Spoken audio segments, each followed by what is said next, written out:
माता दी जय डुग्गर सारे सुनने आह्लें गी दिक्खने आह्लें गी नमस्ते ते अज्ज अ'ऊं आरती इक नवीं कविता लेइयै आई आं। उम्मीद करगी कविता तुसेंगी पसंद आनी ऐ। ते शुरू करने आं अज्जै दी कविता। अस डोगरे आं आखने आं शान कन्नै, बेफिक्रे रौह्ने आं अपनी तान कन्नै।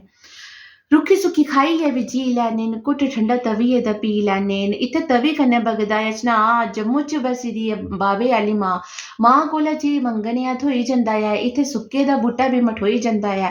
इत्थै बाबा धनसर ते कन्नै बाबा स्याड़, बुआ कौड़ी ते जित्तोमल बैठे दे गुनीगार। इत्थै कटरा दी शान निराली ऐ, एह् ओह् थाह्र जित्थै बसदी मां शेरां आह्ली ऐ। इत्थै बाबा सुरगल, राजा मंडलीक, बाबा भैड़ ते काली बीर ऐ। जम्मू च रौह्ने आह्ले लोकें दी सोह्नी तकदीर ऐ। मानसर सुरईंसर दो बड्डे तलाऽ न, बाबा भैड़ बासुकी नाग बी देवतें दे नांऽ न। माता पिंगला, सुकराला, शारदा, मुहाया कन्नै मराड़े आह्ली। इत्थै चलदी ऐ जात्तरा पाडर मचेला वाली। इत्थै बथेरे मंदर न, किन्ने किन्ने गिनी सनाने न, तां गै जम्मू गी मंदरें दा शैह्र गलाने न। इत्थै पत्नीटाप, सनासर, भद्रवाह, गुलमर्ग ऐ। इत्थै बसंतगढ़, मानतलाई ते कश्मीर धरती दा सुर्ग ऐ। कुतै मक्कां लग्गियां न बाड़ियै च, कुतै भरोचियां न धान कन्नै। अस डोगरे आखने आं शान कन्नै। कुतै छिंज घुला दे, कुतै रौनक लग्गी ऐ बसाखी दी, कुतै गांदे न गित्तड़ू ते कुतै मैह्फिल लग्गी ऐ भाखें दी। इत्थै राड़ें दे मेले कन्नै मिंजरां दा ध्यार, मिलियै मनांदे न सारे बक्खरे बक्खरे थाह्र।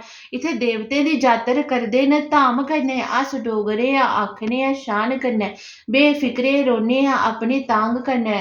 अस डोगरे आखने आं शान कन्नै। इत्थै थाह्रें थाह्रें देवतें न बास, उच्चे उच्चे प्हाड़ छुंदे न घास, चबक्खियां रौनकां न, सोह्ने न नज़ारे।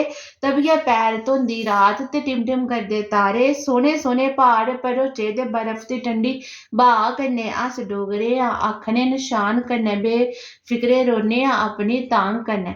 एह् धरती पीरें दी ऐ, एह् धरती शहीदें ते वीरें दी ऐ। अस अग्ग निं अंगार न, दुश्मन आस्तै त्रिक्खी तलवार न। कदें बंब सुट्टा दे, कदें भेजा दे गुरवादी, पता निं चाहिदी इ'नेंगी केह्ड़ी अजादी। आपूं बी जियो ते असें बी जीन देओ रमान कन्नै।